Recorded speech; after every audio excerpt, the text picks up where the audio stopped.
So let's talk Holy Paladin. Now Holy Paladin does unfortunately fall from grace in TBC. They are fantastic, but you only normally take one or two. Now this does not mean that they're completely useless. In fact, they are quite mandatory to have at least one, as the Holy Paladin will be able to take both improved wisdom and improved might, allowing them to buff respectively whatever one they want. Whereas then the prop paladin and the rep paladin can buff the opposite things that don't need improvements, like kings, salvation, etc.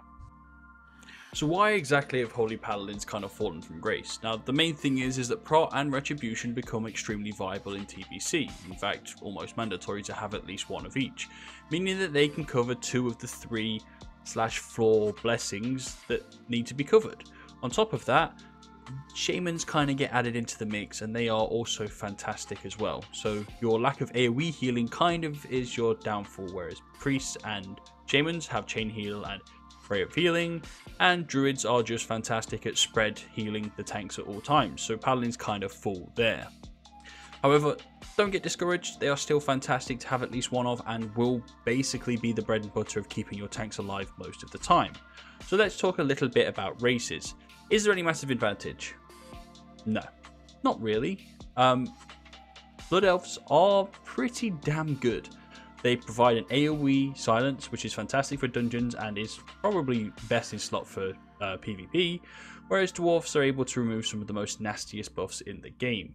This doesn't mean humans are bad either. Humans are still fantastic, but at that point it's more of a what do you prefer the look of on your screen for 12 hours a day. God, I play too much WoW.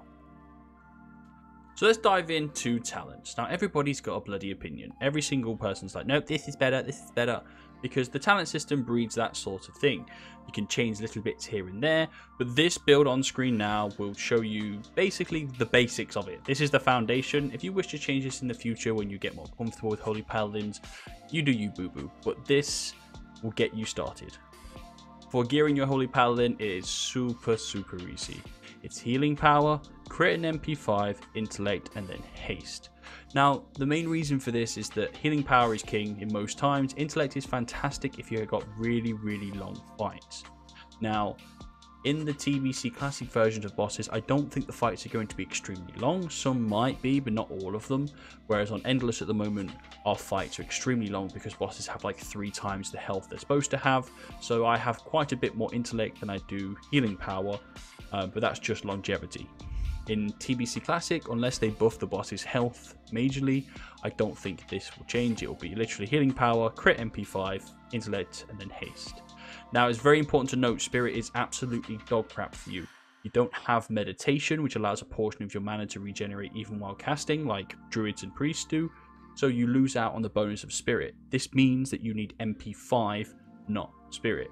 Remember, crit is also MP5 because you gain portion of the mana back when you crit. Oh, the reason haste isn't that good is because you cast ridiculously fast anyway, so casting faster sometimes isn't really a bonus. So haste is why haste is at the bottom. So talking with stats, I'm going to put in the description below 2 links to 2 different 70upgrades.com basically sheets. This will show you all of the gear and enchants and talents that I have put on there. Now, keep this in mind, one of them is going to be realistic, meaning that you as a normal player should be able to get this even if you're not a tryhard. And then there will be a secondary one, and this is your full sweaty nerd tryhard business. So just keep that in mind. You won't be able to get the full sweaty nerd one unless you are extremely rich or extremely rich. So talking of sweaty nerd stuff, let's talk professions. Are there any that are mandatory? Now, I wouldn't say mandatory, but engineering is fantastic.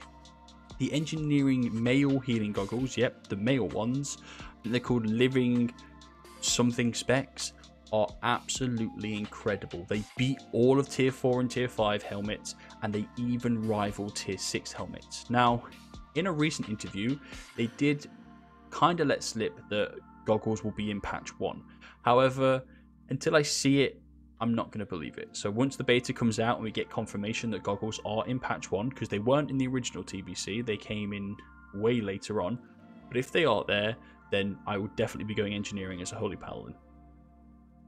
On top of that, tailoring is fantastic. It provides Primal Mooncloth and White Mend gear. Now, I have a very different opinion on this. I don't believe they're that great. And a lot of people will really not like that, but I think as a paladin, they're not that worth it. The issue is that they have basically no stamina on them. And as much as that sounds strange as a healer to be saying that, if you're dead, you can't heal. And there's a lot of unavoidable damage in TBC that you just need to tank. So having 5 pieces of your gear not have a large amount of stamina on is going to leave you extremely squishy for a lot of cases, like Gruul's shatter mechanic. If Prince's axes come and hit you in Karazhan, you need to be tanky enough to survive that, else you ain't healing anything. And after those two, honestly, everything's pretty good. I personally like enchanting. I love the fact that I can enchant my rings, because that is only the enchanter that can enchant their own rings. You can't enchant other people's. Jewel crafting provides some okay trinkets, kind of.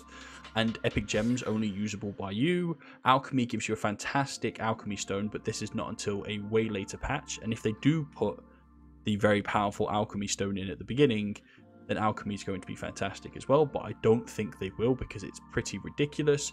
And after that, gathering professions just to make money. If you're going to go for goggles, I'm personally going to go engineering and then mining, because that'll allow me to get my goggles pretty early on.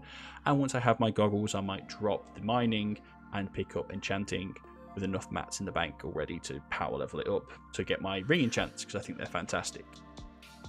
So now on to the more not so complex, but still a little bit complex playstyle of a paladin. Now, there's 2 key responsibilities you have to keep in mind as a paladin. This is for all paladins. One is blessings. So for the love of everything that is holy, please download the add-on Pally Power. This will allow you and the other paladins in your raid to organize who's going to do what blessing hell of a lot easier. Also auras, keep your aura on. Next is what you're going to judge on the main target. In TBC, there are 40 debuff slots, meaning you can keep up Wisdom, Crusader, and Light on the target. Now, the Retribution Paladin should keep up Crusader because they should have it improved. The Prop Paladin doesn't have anything else to keep up, so you should just keep up Wisdom because you can't really improve it. And then Holy Paladin should keep up Judgment of Light. Now, Judgment of Light is fantastic. It is probably the most mana efficient spell in the game, so long as people are taking some damage. It does 20 to 30% of my healing on fights like Gruul at the moment on Endless. It's absolutely insane. So please make sure you keep this up. Now, if you have a Rep Paladin in your raid, his Crusader Strike will also refresh your Seal of Light, which is fantastic. So put on the main target once, and the Rep Paladin should take care of the rest. If you don't have a Rep Paladin, it is good to keep this up. However, please do not. It takes a lot of time. You have to put the seal on yourself, you have to run up to the mob, and then you have to judge. Please don't do this if it risks your tank's life. It is not worth it. You are the front line. If you don't keep that tank alive, you're gonna wipe. Most bosses cannot be taunted, so you can't just battle rest the tank and taunt works a little differently in TBC.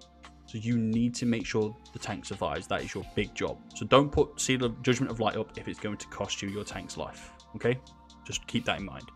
Outside of that, you're basically going to be using rank 6 Flash of Light if you're running out of mana, and max rank Flash of Light if you want to just do some throughput. Holy Light is fantastic. However, it's got 2 big weaknesses. One, it will drain your ass. You will have basically no mana very quickly. And 2, it's kind of got a long cast time. Now, you have a talent called Light's Grace. When you cast Holy Light, your next Holy Light is 0.5 seconds quicker. You are supposed to use rank 4 Holy Light to keep this buff up.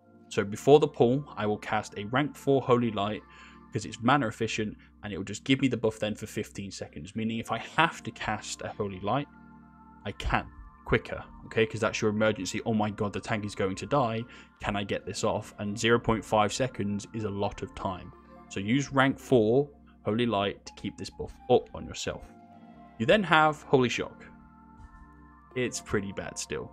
It's great for an on-demand heal if you're moving or if somebody is going to die. So if I've just healed the tank, I might throw a Holy Shock off to my DPS if he's going to die if I don't do it.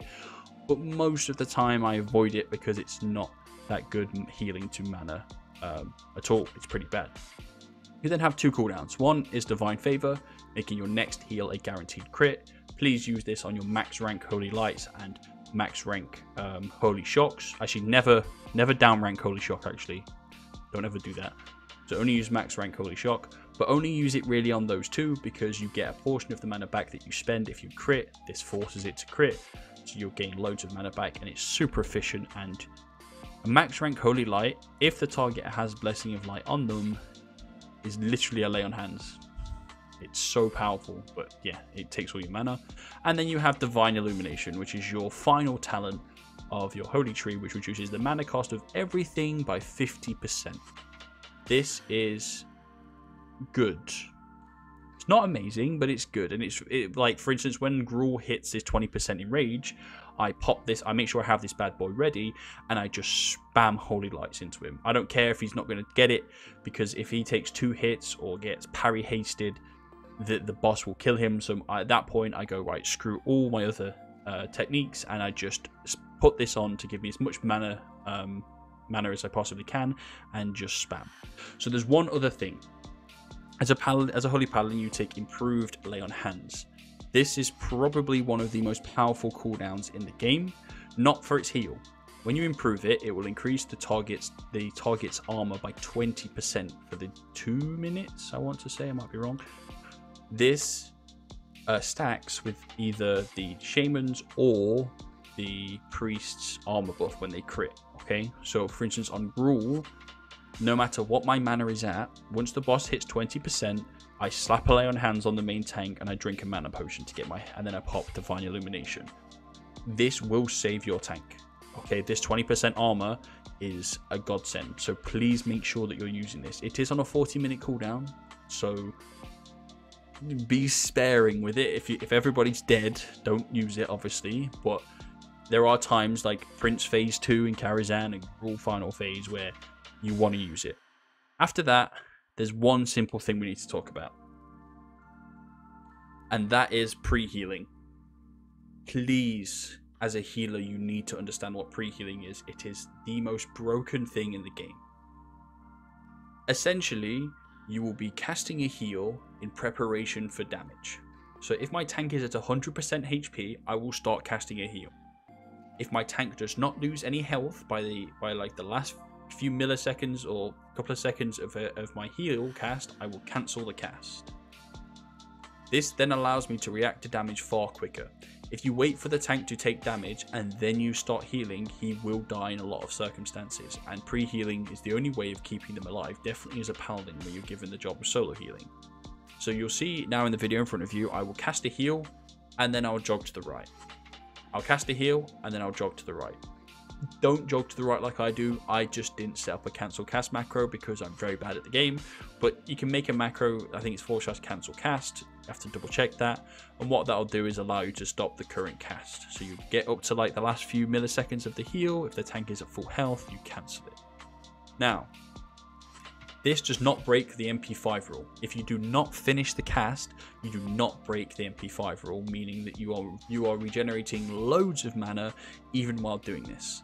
So please, please, please, as any healer, every healer in the game, other than Druid kind of, but most healers in the game, please learn pre-healing. It will save your tank and it will make you look like an absolute god. So that is everything. That is all about Holy Paladin. If you have any questions, please use the comment section below. Consider giving us a like. We are going to cover all specs, or as many specs as we can for TBC. So if there's one you want to see, please let us know. And until next time, have a good one.